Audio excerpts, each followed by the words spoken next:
اعوذ باللہ من الشیطان الرجیم، بسم اللہ الرحمن الرحیم۔ آڈیو نمبر 97، بیر معونہ کا دردناک واقعہ۔ پچھلے آڈیو میں ہم نے رجیع کا واقعہ سنا کہ کیسے دھوکے سے پوری پلاننگ کے ساتھ مشرکوں نے نبی اکرم صلی اللہ علیہ وسلم کے 10 پیارے صحابہ کو شہید کر دیا۔ 8 صحابہ کو تو فوراً ہی شہید کر دیا، 2 کو قیدی بنا کر اذیت دے دے کر شہید کیا۔ 2 قیدی صحابہ میں سے کل ہم لوگوں نے ایک صحابی خبیب رضی اللہ عنہ کے بارے میں سنا تھا کہ کیسے سارے کفار نے ان کو گھیر کر ان کو دردناک خوفناک اذیت دے کر سولی پر لٹکایا، پھر ایک بے رحم نے ان کا قتل کر دیا۔ دوسرے قیدی صحابہ تھے زید بن دسنہ رضی اللہ عنہ۔ امیہ بن خلف کا بیٹا صفوان بن امیہ تھا، اس نے زید بن دسنہ رضی اللہ عنہ کو خرید لیا اور اپنے باپ کا انتقام لینے کے لیے انہیں شہید کر ڈالا۔ اس طرح ان سارے صحابہ کو کفار نے مار ڈالا جو انہی کی خیر خواہی کے لیے گئے تھے۔ آج اس سے بھی دردناک واقعہ ہم سنیں گے۔ یہ بھی اسی ہی مہینے میں ہوا جس مہینے میں رجیع کا واقعہ ہوا تھا، یعنی سفر ہی کے مہینے میں، اور ہجرت کے 4تھے سال۔ یہ واقعہ بیر معونہ کے نام سے جانا جاتا ہے۔ یہ نہایت ہی دردناک واقعہ تھا۔ جنگ احد میں بھی 70 صحابہ مارے گئے تھے، اور اس واقعے میں بھی ہم سنیں گے یہاں بھی 70 صحابہ مارے گئے، لیکن ان سارے صحابہ کو دھوکہ دے کر، غداری کرتے ہوئے، بزدلانہ وار کرتے ہوئے کفار نے شہید کیا۔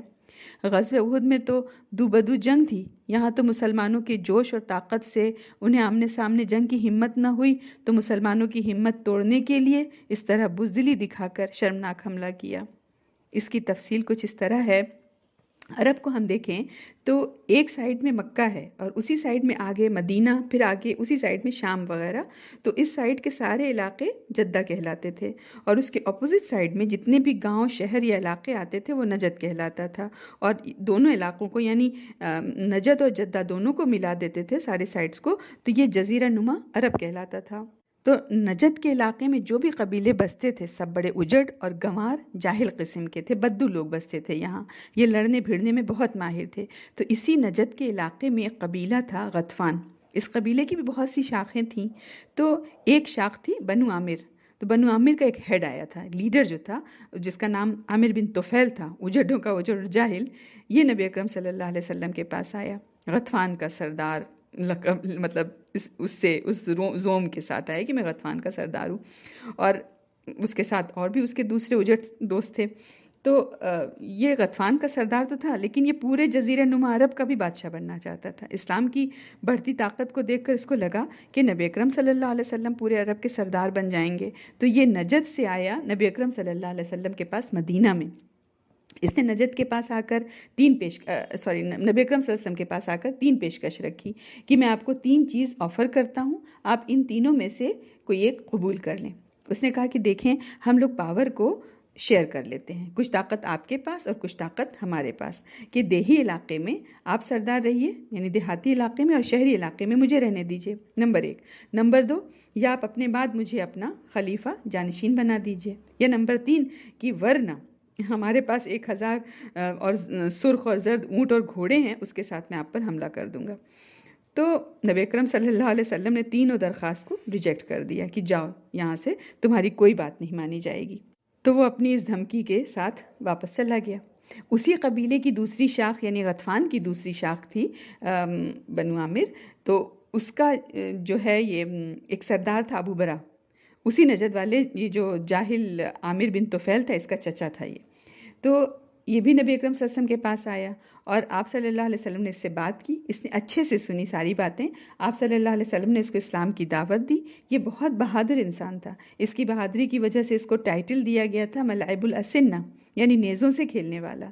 تو اس نے اسلام تو قبول نہیں کیا، لیکن نبی اکرم صلی اللہ علیہ وسلم سے یہ درخواست کی کہ دیکھیں ہمارے علاقے میں یعنی پورے نجد میں اسلام کو کافی اچھی نگاہ سے دیکھتے ہیں، تو اگر آپ اپنے بہترین داعی کو، اسٹوڈنٹس کو بھیجیں گے تو اچھا رسپانس آئے گا، اور مجھے امید ہے کہ وہ آپ کی دعوت قبول کر لیں گے۔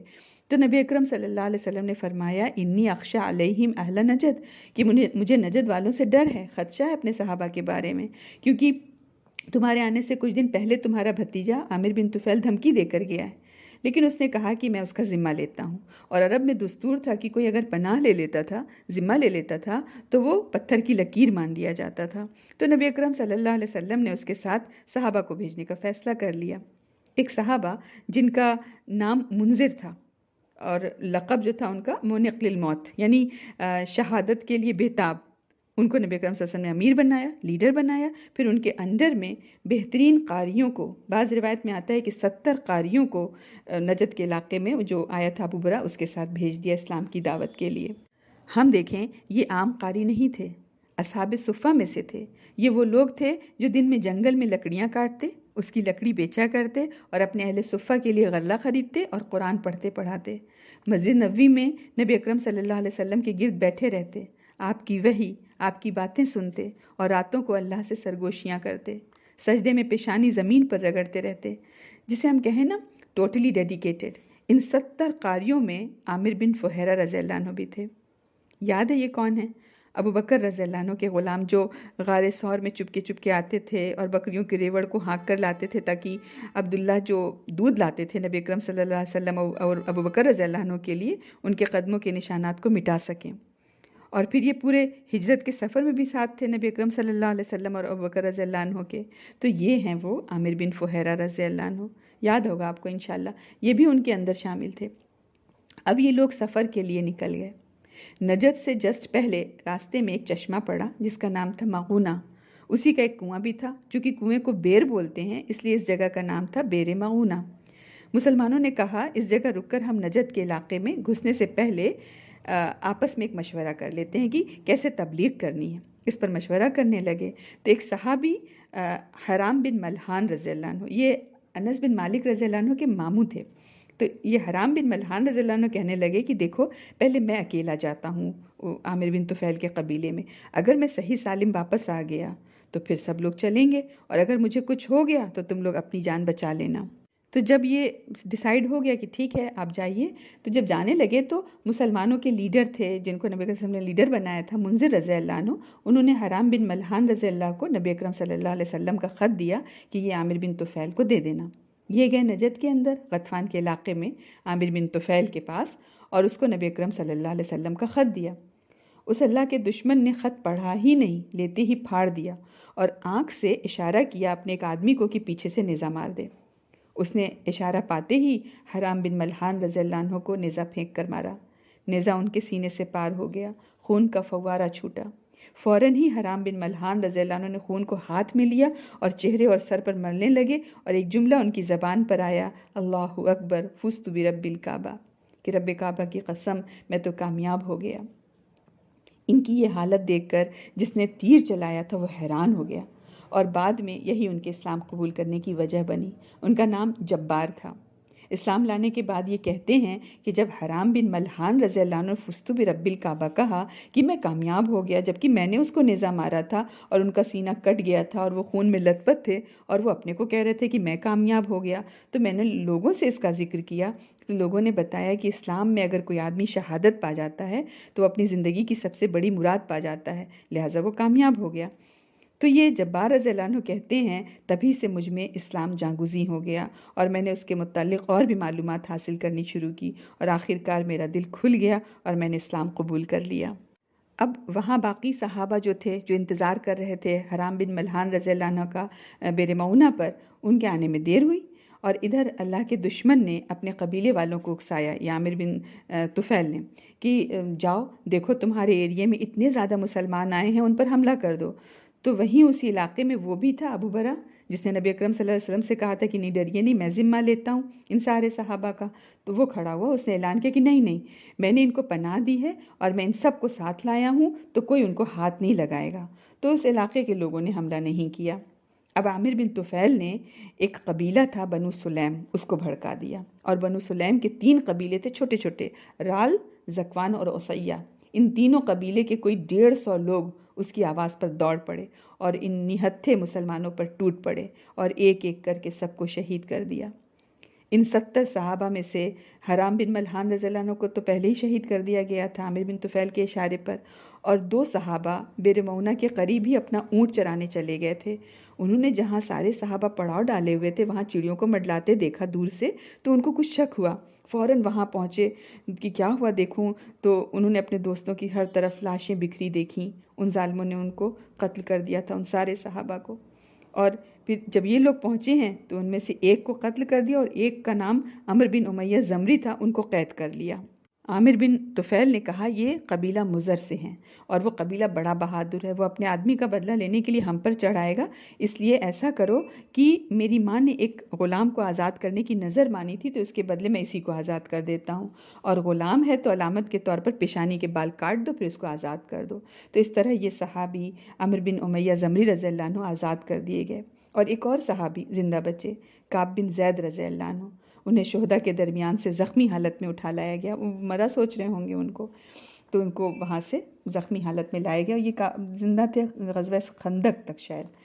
یہ جو عامر بن طفیل تھا اللہ کا دشمن، اس نے ایک لاش کے بارے میں پوچھا کہ یہ کس کی لاش ہے؟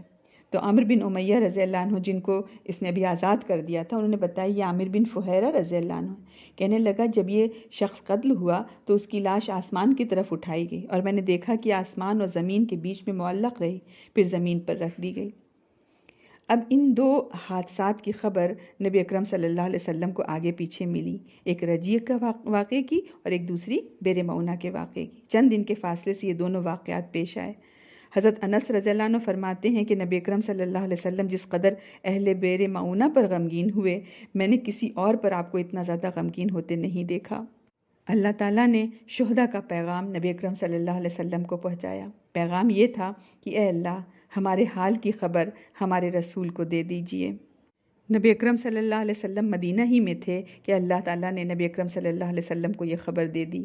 نبی اکرم صلی اللہ علیہ وسلم نے لوگوں سے کہا کہ ان اخوانکم قد قتلوا، بے شک تمہارے بھائیوں کو قتل کر دیا گیا ہے۔ ہم دیکھیں یہ جو 70 صحابہ تھے وہ آپ کے اپنے ہاتھوں کی محنت تھے نا، آپ صلی اللہ علیہ وسلم ہی ان کے کھلانے پلانے کا انتظام کرتے تھے، رات دن آپ کے ساتھ رہا کرتے تھے، یہ تو آپ کی محنت کا پھل تھے، انمول موتی تھے۔ نبی اکرم صلی اللہ علیہ وسلم نے 30 دن تک فجر کی نماز میں قنوت نازلہ پڑھنی شروع کی، رعل، ذکوان اور عصیہ پر بد دعا کی، ایک دن نہیں، 2 دن نہیں، پورے 30 دن قنوت میں آپ صلی اللہ علیہ وسلم ان پر بد دعا کرتے رہے، ان کا نام لے لے کر آپ صلی اللہ علیہ وسلم نے بد دعا کی۔ پھر 1 مہینہ بعد اللہ تعالیٰ نے شہداء کی خبر نبی اکرم صلی اللہ علیہ وسلم کو دی، جس میں وہ کہہ رہے تھے کہ جب ہم نے اپنے رب سے ملاقات کی تو وہ ہم سے راضی ہوا اور ہم اپنے رب سے راضی ہوئے۔ اس کے بعد پھر نبی اکرم صلی اللہ علیہ وسلم نے قنوت ترک کر دیا۔ والسلام علیکم ورحمۃ اللہ۔